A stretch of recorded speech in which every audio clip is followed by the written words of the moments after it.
이제 12연패 탈출과 이제 알칸타라 선수에 대한 이야기입니다. 5월 9일 고척 하나전을 시작으로 연패 탈출 직전까지 키움의 최근 성적이 7연패 1승 10연패 1무 이렇게 최악의 흐름이었는데요.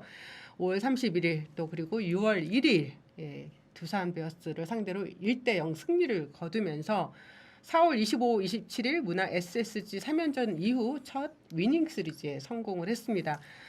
이거 송성문 선수 인터뷰했던 너무 가슴 아팠습니다. 네. 주장이잖아요. 또 얼마나 제가 봤을 때 그냥 심리적인 압박 그리고 이제 뭐 팬들에 대한 죄송함 네. 이런 것들이 사실 여러 가지 아마 머릿속에 아마 오버랩이 됐을 거예요. 그러면서 그러니까 자기도 모르게 사실 어떻게 보면 울컥했을 거예요. 송성문 선수 좀 충분히 이해합니다. 네. 저도 송성문 선수한테 오늘 전화 한번 해볼까 하다가 안 한 이유는 어차피 할 수 있는 이야기가 없잖아요. 그럼요. 선수 입장에서는 지금 키움의 어떤 상황에 대해서 할 수 있는 이야기는 그냥 팬들한테 죄송하다는 이야기밖에 없을 것 같아요. 근데 사실 선수가 죄송할 건 아닌데 선수들은 열심히 좀 경기를 하고 있고 또 그런 글들도 많이 봤어요. 키움 팬들이 그래도 응원한다 우리.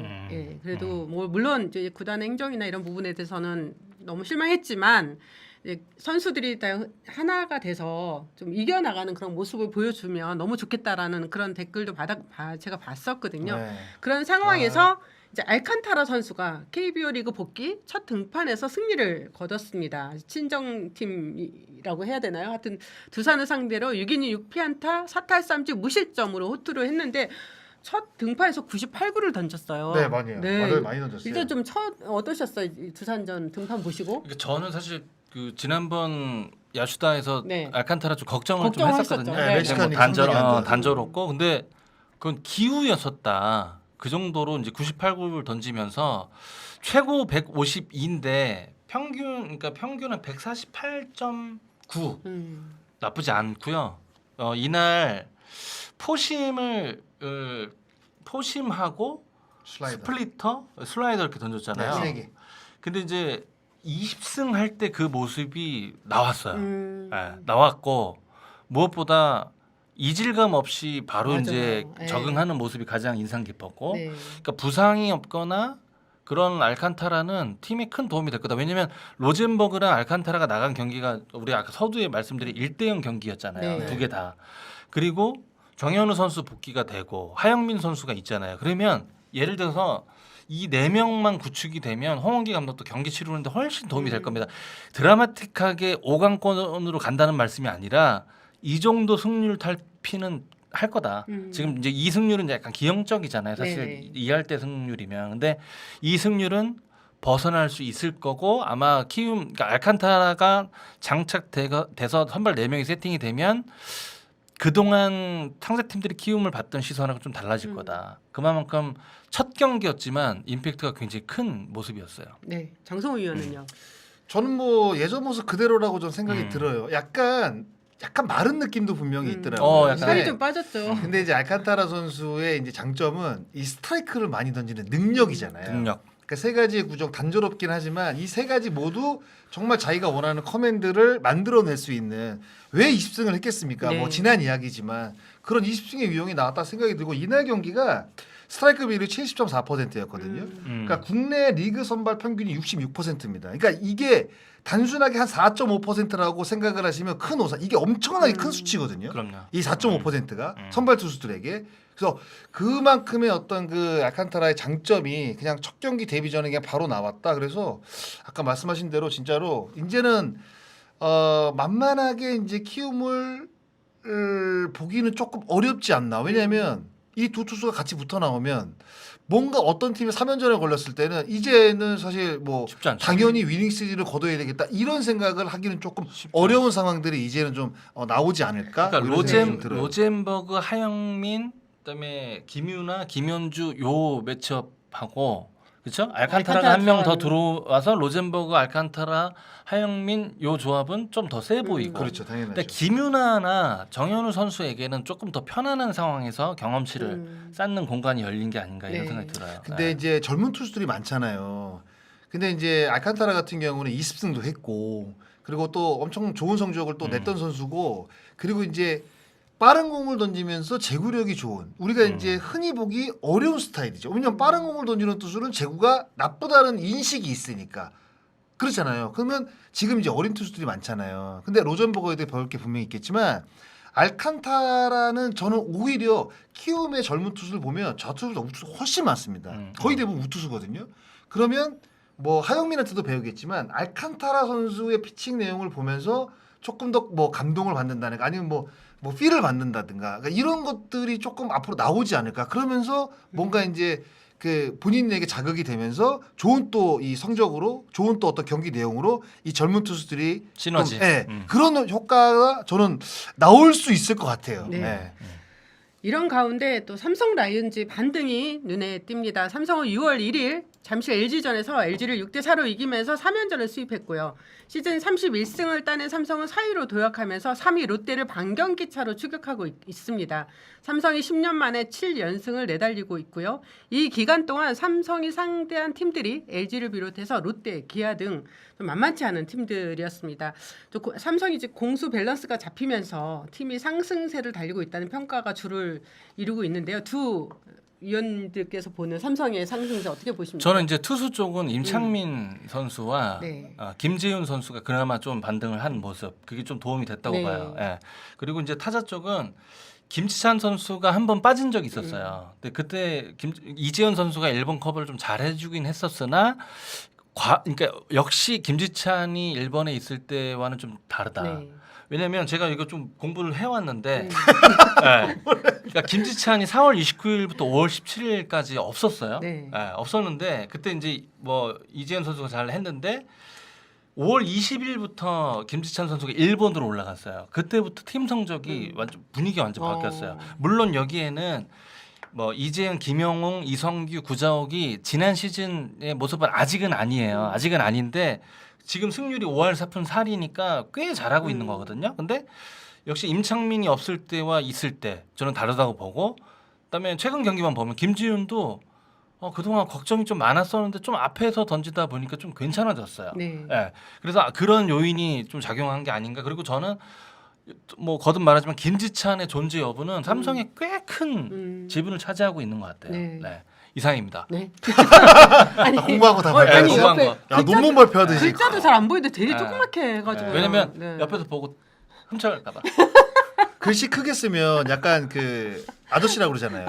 자존심이야. 그 얘기들을 여기 밑에 돋보기입니다. 네.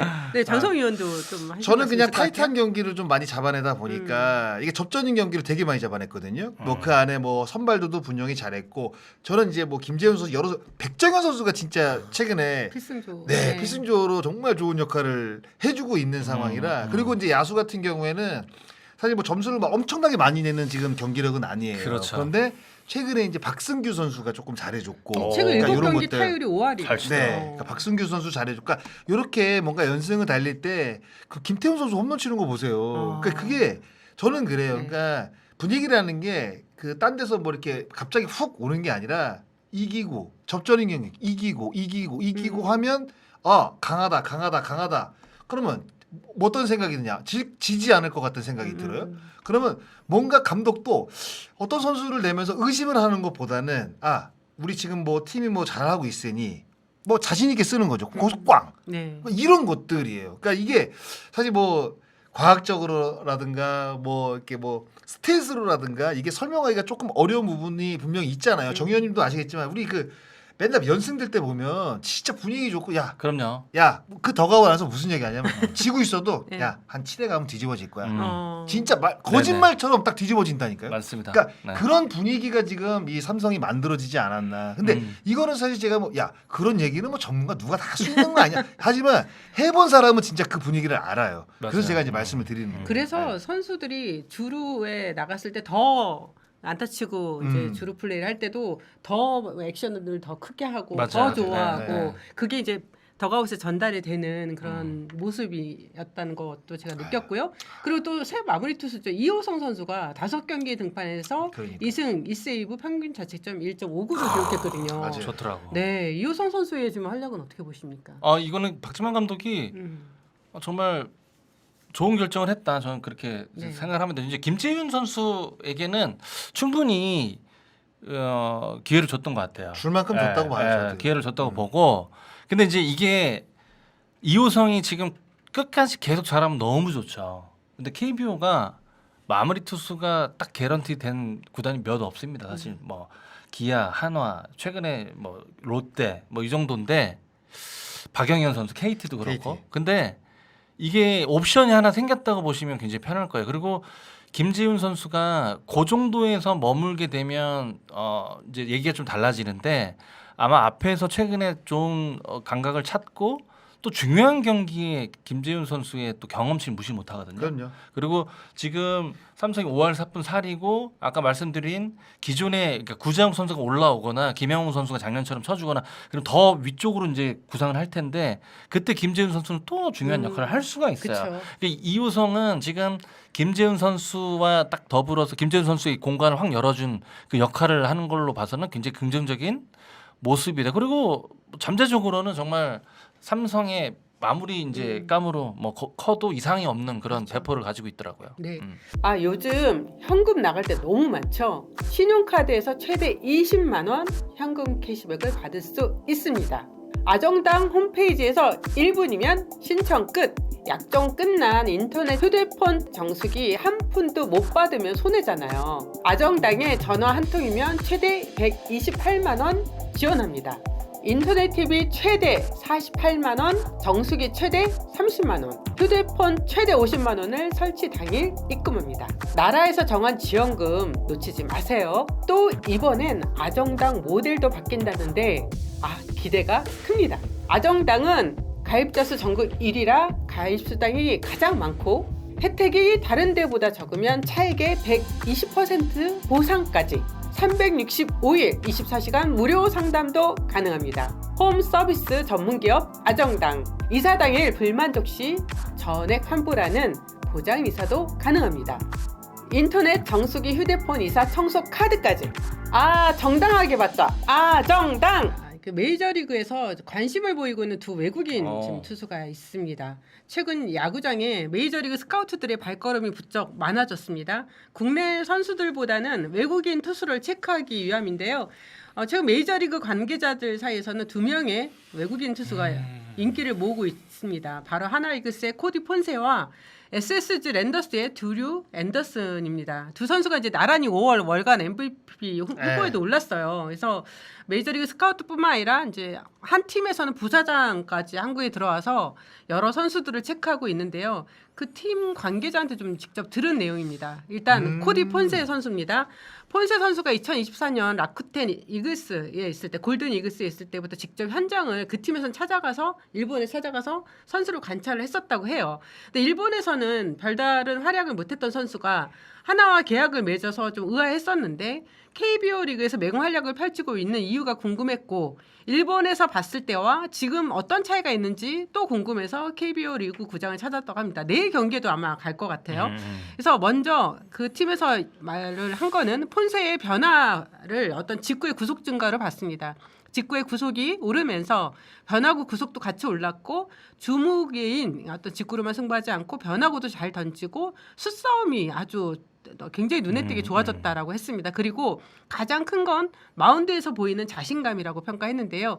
구위에 대한 자신감이 좋은 결과를 이끌어낸다고 봤습니다. 그리고 보통 이제 타선이 한 바퀴 두 바퀴 돌면 좀 타자를 상대하기 어려워지잖아요. 근데 폰세 선수한테서는 그런 모습이 전혀 보이지 않았다고 합니다. 그리고 이제 그 관계자는 이제 폰세 선수가 메이저리그 구단에서 더 관심을 나타내는 이유 중에 하나가 마이너리그 옵션이 하나 남았다고 해요. 제가 이거서 다른 에이전트한테도 확인했는데 폰세 선수는 마이너리그 옵션이 하나 남았고 앤더슨 선수는 그 옵션이 없습니다. 그래서 이거는 이제 그 구단 입장에서 듣는 건데 구단은 이 마이너리그 옵션이 있는 선수와 계약을 했을 때 만약에 폰세 선수가 좋은 활약을 못 펼치게 된다면 이제 마이너리그 잠깐 내려 보냈다가 다시 이제 올릴 수 있는 그런 카드가 있는 반면에 앤더슨 선수는 그 옵션이 없기 때문에 만약에 잘 못한다면 이제 DFA밖에는 방법이 없다라고 그런 이야기를 했었거든요. 그런데 이거는 이제 폰세 선수가 뭐 계약 만약에 그 팀이랑 하나랑 재계약을 안 하고 만약에 메이저리그 팀과 계약을 한다면 뭐 얼마든지 그거는 마이너 거부권이나 이런 거를 제한을 할 수 있겠죠. 일단 이 부분에 그 메이저리그 관계자들이 관심을 나타난다는 거에 대해서는 어떻게 좀 보십니까? 관심을 안 받을 이유는 없죠. 네, 왜냐면 압도하고 있으니까. 그렇죠. 그러니까 이 두 선수는 저는 솔직히 KBO 수준을 넘었다고 생각을 합니다. KBO 리그 수준을 좀 넘었다고 생각을 해요. 그러니까 폰세 선수는 여기 아까 저희들이 나열해 드렸듯이 네. 직구뿐만 아니라 뭐 커터, 뭐 킥체인지업, 뭐 커브볼도 굉장히 좋고요. 네. 그 앤더슨 선수는 이 포심이 사실 뭐 제가 본 투수들 중에 아마 손에 꼽을 만큼 포심은 정말 멋지게 던지더라고요. 근데 이제 이 두 선수가 KBO에 꼭 남아야 될 이유는 없는 것 같아요. 수준 자체로만 보면, 네. 수준 자체로만 보면, 왜냐면 KBO에서 압도하게 되면 미국에 갈 수 있다라는 여러 가지 사례들이 그동안 많잖아요. 네, 사례가 많았죠. 사례들이 네. 뭐 타자는 뭐 테임즈도 있고 여러 사례가 있습니다. 안 갈 이유는 없어요. 근데 최근에 폰세 선수를 두고 류현진 선수가 메이저 가기엔 좀 부족하니까 여기 오래 남아 있어야 된다 이제 이런 보내기 싫은 거지. 이런 이제 영업을 하는 걸 좀 봤는데 네. 류현진 선수가 보는 관점에서 또 폰세 선수가 아마 좀 그러니까 좀 도드라진다 네. 그렇게 느낄 겁니다. 네. 사실은 안 갈 이유는 없는 거죠. 사실은. 네. 전 이하 동문이요. 그렇잖아요. 네, 저는 사실 뭐 그동안에 아까 뭐 설레를 말씀하셨는데 뭐 루친스키도 있었고 맞아요. 그다음에 패디도 네. 있었고, 패디 있었고. 그다음에 뭐 카이라트 같은 경우에는 뭐 적은 금액이지만 일단 메이저리그 갔었고 그렇죠. 그런 뭐 메리 켈리도 있고 음. 그런 상황으로 봤을 때 그 선수들보다 지금 이 두 선수가 더 좋은 성적을 낸다고 봐야 되거든요. 근데 패디 같은 경우에도 굉장히 압도적이었잖아요. 20승에다가 평균 자책점 2.00이니까. 근데 이 두 선수가 만약 지금의 이 성적을 유지한다고 한다면 거의 패디급이거든요. 그럼요. 그럼 패디가 2년에 1,500만 불을 받고 왔습니다. 음. 그러면 제가 봤을 때는 지금 환율로 따지면 거의 200억인데 이 선수들 뭐 거기까지는 아니겠지만 왜냐하면 패디는 거기서 이제 활약을 하고 넘어온 선수들이고 그러니까 뭐 폰세 같은 경우 일본을 있다 왔고 앤더슨 선수도 사실 그 정도의 커리어는 아니니까 그 미국 커리어도 이제 중요하다고 생각이 든다고 한다면 제가 봤을 때 한국에서 버는 금액보다 훨씬 더 많은 금액을 미국 메이저리그에서 배팅을 할 것으로 예상이 되기 때문에 그리고 이제 많은 타자들이 이 두 선수가 가길 바랄 거예요 사실. 아니 진짜 짜증나잖아요. 너무 네. 압도적이죠. 저는 이 두 선수 연기를 다 중계를 해봤어요. 네. 근데 진짜 어느 한 구종이 좋은 게 아니라 코디 폰세 같은 경우는 한 4개가 좋고 앤더슨 3개인데 다 스트라이크를 잘 던집니다. 그리고 맞아요. 앤더슨은 하늘에서 떨어지는 커브 던지고 그리고 땅바닥 파고 들어가는 체인지업 던지고 폰세는 그 예전에 그 다리비슈 슬라이드 아시죠? 누가 이렇게 이범호 감독이 눈 감았는데 바깥쪽 꽉 자기 맞는 줄 알고 눈 감았는데 슬라이더가 바깥쪽 꽉 찬 거로 들어왔대잖아요. 이렇게 그냥. 두 선수가 물론 미국에서 이게 성공하고 한국 온 사례들이 아니라고 저는 판단이 되는데 그렇죠. 아마 그런 거죠. 환경이 바뀌어서 그 실력이 딱 고착화되지는 않습니다. 그러니까 나이를 떠나서 느는 경우가 있어요. 왕왕 있는데 이 두 선수는 지금 KBO 아까 저희들이 쫙 했잖아요. 여기 와서 지금 자신감이 증폭돼 있는 상황이기 때문에 이 자신감을 내년에 예를 들어서 다른 무대로 간다고 해도 뭐 갑자기 이게 저하되진 않을 것 같아요. 네, 지금 이게 댓글 보니까 아니 하나와 이제 뭐 더 좋은 조건으로 재계약을 한다면 그리고 선수가 그걸 받아들인다면 더할 나위 없겠죠. 또 리그 KBO 리그의 더 흥행도 따라오니까 근데 이제 메이저리그 구단에서도 당연히 가만히 안 두거든요. 안 두죠. 예, 다른 리그에서 잘하고 있는 선수들은 유심히 지금 체크를 할 수밖에 없는 거고 미국에서 아까 어떤 분도 미국에서 투수 없다고 막 그러는데 일단 KBO 리그에서 메이저리그를 복귀해서 성공한 사례들이 있다 보니까 메리 켈리도 그렇고 맞아요. 네, 패디 선수도 그렇고 그러다 보니까 더더욱 KBO 리그에서 왜 이렇게 잘하지? 그리고 어떤 점이 달라졌지? 이런 거를 체크하러 현장을 많이 찾아오는 것 같아요. 네, 이 그리고 비즈니스 세계에서는 사실 웬만해야 의리가 성립이 되지 이게 금액적으로 차이가 크면요 의리를 발휘할 수가 없습니다. 그렇죠. 이게 당연히 이쪽 그 논리는 시장 논리는 그렇습니다. 아, 네. 그리고 저희 마지막 남은 거 요거는 해야 될 것 같습니다. 야 아이템 많다 오늘 네, 진짜. 10시 27분이고 저희 원래 10시 30분까지인데 네, 저희가 또 예고를 했기 때문에 네, 설명을 좀 드려야 될 것 같아요. NC 연고지 이전 충격 발언입니다. 지난주 KBO 리그에서 이제 가장 큰 화제가 창원 NC 파크로 돌아간 NC가 연고지 이전을 시사하는 발언을 했었죠. 더욱 또 의미가 있었고 관심을 모았던 거는 창원 NC파크 경기가 중단되고 이제 NC가 뭐 원정 경기와 울산 문수 구장에서 임시 홈 경기를 치르다가 5월 30일 약 2개월 만에 창원 NC파크로 돌아갔는데 연고지 이전 시사 발언이 이날 이진만 대표 이사가 기자회견을 통해서 발표를 했단 말이에요. NC가 이제 25년 동안 구장 사용료인 330억 원을 이미 납부를 했죠. 선납한 금액을 포기하면서까지 새로운 연고지를 찾을 수 있다는 입장인데 결국 그동안 이제 창원시의 무성의한 태도와 오랜 갈등이 연고 이전을 초래했기 때문에 연고지를 떠나도 나쁘지 않다는 의견이 형성되고 있다고 할 수 있습니다. 이준만 대표이사는 기자회견에서는 연고지 이전에 대한 시안이나 구체적으로 검토하고 있는 지자체를 언급하지는 않았는데 프로야구 인기가 워낙 지금 뭐 굉장히 증폭되고 있잖아요. 맞아요. 그러다 보니까 구단 유치에 나선 지자체가 꽤 많이 있는 걸로 알려져 있습니다. 조만간 조건만 잘 맞는다면 연고지 이전이 그게 뭐 불가능한 일은 아니라는 생각이 드는데 이 두 분은 일단 이진만 대표이사가 그 연고지 이전 시사 가능성 발언에 대해서 좀 어떻게 생각하십니까? 그러니까 이번 정말 다시는 일어나지 말아야 될 안타까운 사건 때문에 이제 불거진 일이잖아요. 사실 이제 그때 NC 다 아시는 얘기지만 NC와 창원시의 이 협업이 이제 원활하지 않았기 때문에 사실 이진만 대표가 이런 얘기를 본인 그 스스로 한 건 아니에요. 네. 이것도 뭐 탑라인하고 다 상의를 그렇죠. 거쳐서 이제 그렇죠. 노티스를 하는 건데 오죽하면 그렇겠습니까? 사실 그리고 이면에 보이지 않는 창원시 그 공약도 꽤 많았을 거예요. 근데 지금 이지만 대표가 얘기하는 건 팬들 때문에 어디 뭐 아까 말씀하셨을 목적지를 정하고 뭐 걸로 떠나겠다는 아니에요. 아니었어요. 근데 네. 그렇다고 이게 으름장 놓은 것도 아니고 사실 오죽하면 이래겠냐는 생각이 들더라고요. 예, 구단의 한 구단의 이제 수장이 오죽하면 이러겠어. 이거 쉽지 않은 멘트잖아요. 네. 예, 멘트인데 글쎄요, 빨리 봉합되기를 바랄 뿐이죠. 그러니까 팬들을 위해서라도. 그래서 구체적인 뭐 NC의 그 부탁 있잖아요. 네네. 그러니까 지자체에서는 구체적 예를 들어서 뭐 교통권 접근성 유의미한 변화를 일단 해야지 이게 빨리 봉합이 되지. 글쎄 이 현상 유지는 답이 아니잖아요. 네. 그러니까 어쨌든 지자체에서는 뭔가 조금 더 그렇잖아요. 뭐 으름장 놓는 게 분명히 아니라고 말씀드리지만 움직임이 있어야 돼요. 네. 그러니까 구단이 납득할 만한 움직임이 있어야 이게 봉합이 될 것 같습니다. 이거 아마 이거는 계속 진행형으로 이루어질 겁니다. 이거 변화가 없으면 계속. 그리고 더 눈덩이처럼 커질 거예요. 신뢰가 일단은 깨졌다고 봐야겠죠. 그러니까 뭐 구단을 창단할 때 창원시를 선택을 할 때 창원시와 NC 다이노스가 서로 협약했고 야 이거는 지켜달라. 사실 우리 이제 개인과 개인에서도 신뢰가 깨졌을 때 그 사람 안 보잖아요. 네. 다시 보기 어렵고 다시 같은 일을 하기 어렵잖아요. 이렇게 개인과 개인도 사실 힘든데 지자체와 어떻게 보면 뭐 그 큰 어떤 그 기업이잖아요. 그런 약속도 사실 지키지 못하는데 그러니까 거기서 첫 번째 저는 균열이 생겼다고 생각이 들고 이번에 이제 그 좋지 않은 어떤 그 사건들 때문에 뭔가 계속 엔사이너스가 이제 피해를 보고 있는 상황이었잖아요. 그리고 좀 빨리 결정을 할 수도 분명히 있었고, 그리고 서로 차일피일 미룬다는 게 누구나도 다 알 수 있을 정도의 어떤 그런 바깥으로 표현이 다 됐었거든요. 그러니까 그런 거에서 오는 저는 실망감이었던 것 같아요. 근데 첫 번째로 일단은 기본적으로 갖고 있는 창원시와 NC 다이노스의 신뢰가 저는 사실 뭐 깨졌다고 사실 볼 빨리 수밖에 이제 없습니다. 이 팬심의 동요를 빨리 최소화시켜야 되는 거예요. 네. 이게 지금 NC 다이노스를 열렬히 응원하시는 팬분들이 적지 않기 때문에 그러니까 사실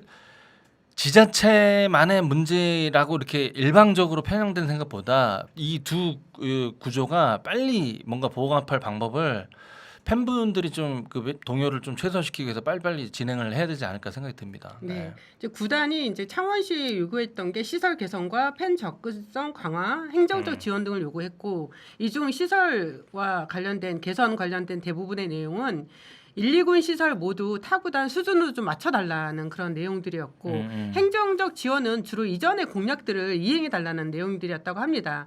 그런데 팬 접근성 강화는 인프라 구축 비용을 구단이 알지 못하기 때문에 여러 가지 교통 수단들에 대해 창원시가 무엇을 얼마나 해줄 수 있는지를 정량적으로 알려달라고 의견을 구한 내용이라고 하죠. 구축 비용이나 그 효과는 창원시가 알기 때문에 구단이 무작정 요청할 수 있는 것은 아니라고 판단했다는 게 이제 NC 구단의 입장인데요.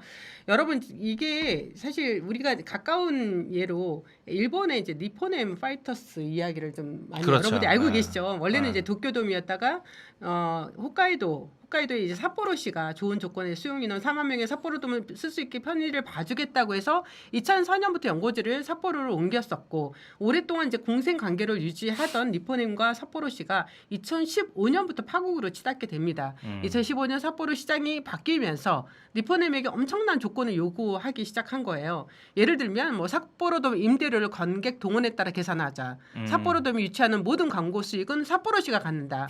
삿포로돔의 보수 수리 비용은 삿포로시와 니폰햄이 반반씩 부담하자. 뭐 이런 내용인데 삿포로시가 이토록 과도한 조건을 내세운 건 니폰햄이 설마 삿포로돔을 떠나겠냐, 뭐 버리겠냐 하는 계산이 있었기 때문이죠. 홋카이도가 뭐 그 일본 지도를 보시면 알겠지만 저 위에 네. 완전 따로 섬이죠, 섬. 따로 떨어져 있잖아요. 그래서 이로 인해서 이제 니폰햄은 오타니 쇼헤이를 배출한 팀이잖아요. 이 배출하면서도 이제 재정난에 좀 많이 빠져들게 됐고 심각한 전력 약화와 구단 인기도 추락만 거듭을 했습니다. 이런 악재를 못 견딘 니폰햄이 이제 2020년부터 도저히 못 버티겠다라면서 이제 새 구장의 연고지를 알아봤고 이때 삿포로시 바로 옆 도시인 기타 히로시마에서 니폰햄을 향해서 구원의 손길을 내밀죠. 신구장 건설용 부지를 제공하겠다. 그래서 마침내 이제 니폰햄은 기타 히로시마의 35,000석 규모의 아시아 두 번째 개폐식 동구장이자 일본 프로야구 역사상 7번째 동구장인 에스콘 필드 홋카이도를 건설합니다. 근데 정말 흥미로운 건 삿포로 돔은 그로 인해서 이제 재정난에 또 빠지게 돼요. 니폰햄이 떠나면서. 그리고 뭐 엄청난 이게 좀 완전히 상반된 입장이 됐는데 반면에 기타 히로시마는 야구단 유치로 인해서 인프라가 뭐 땅값이 폭등을 했고 경기장에 정말 많은 팬들이 찾아오는 거예요. 그래서 이 사례가 다른 KBO 리그 사장단이나 이진만 대표이사한테도 굉장히 좀 크게 영향을 미치지 않았나 하는 생각이 들고요. 프로야구 대표이사들이 실제로 그 에스콘필드 홋카이도를 방문하기도 했었죠. 너 에스콘필드 갔었잖아. 작년 갔다 왔어요. 네, 저 게임하러 삿포로돔에서 삿포로돔에서 경기도 해봤고 에스콘필드에서도 경기를 해봤어요. 어떻습니까? 에스콘필드가 한 200배 좋죠. 저는 진짜 나 화면으로만 봤는데 어마어마하더라고. 거기 진짜 갔던 모든 사람들이 이제 가슴이 웅장해질 정도로 진짜 그런 느낌을 받고 왔어요. 와, 여기서 내가 경기를 뛰다니 이 정도였어요. 아, 네. 지금 이제 가장 관심을 나타내는 건 과연 프로야구단의 유치 의사를 나타낸 어떤 내비친 지방자치단체가 어딜까? 근데 여러분들도 많이 이야기를 들었죠. 경기도 일단 성남시죠. 성남시고 울산광역시도 있었고 경기도 파주시 또 경기도 화성시 전라북도 전라북도 쪽에서도 관심을 나타낸 걸로 알고 있습니다. KBO에서는 아직은 이제 이런 지역에 대한 지자체에 대한 이름을 거론하는 거에 대해서는 좀 많이 부담스러워합니다. 이제 허구현 총재가 2024 시즌 초반에 창원 NC파크 열악한 접근성을 두고서 수도권 성남시, 울산광역시 등 일부 지역에서 프로야구단 유치 열성을 보이고 있다. 지금처럼 야구장 접근성이 떨어지면 구단 입장에서는 위약금을 물고서라도 조건이 좋은 도시로 연고지를 옮길 수 있다라고 발언한 적이 있었거든요. 그래서 KBO도 만약에 NC가 연고지 이전을 할 가능성이 있다면 이렇게 적극적으로 돕겠다고 했고 오늘 발표가 나왔죠. 1구에서도 성명서를 내고 창원시와 창원시 의회의 불합리한 대우에 맞서고 있는 NC 다이노스를 적극적으로 지지한다는 입장을 발표했습니다.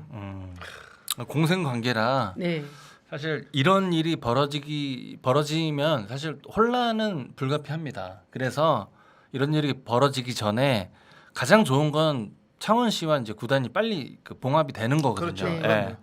그래서 접근성부터 저는 사실 그 근처 도시에서 창원 야구장 접근성도 그렇고 요즘은 이제 전국적으로 다 팬분들이 있으시기 때문에 원정 경기 많이 했어요. 사실 열차 시간 조정도 좀 필요해 보이고 그렇잖아요. 많이 좀 어려움을 느끼셨죠. 그러니까 중계진의 문제는 아니에요. 그러니까. 하루 더 자고 하면 되는데 팬분들이 그러니까 사실 하나가 이제 창원에서 이번에 복귀전을 치렀는데 그래도 많은 분들이 오셨지만 그래도 최근에 인기를 반영한다면 몇몇 군데가 이렇게 비어 있는 모습을 보니까 조금 좀 생경한 것도 있더라고요. 사실은 왜냐면 요새 티켓 구하기가 어마어마하게 어려운데 매진 사례고 뭐 이런데. 글쎄 복귀 전인데 매진이 안 됐나 이런 의아함도 사실 있더라고요. 네.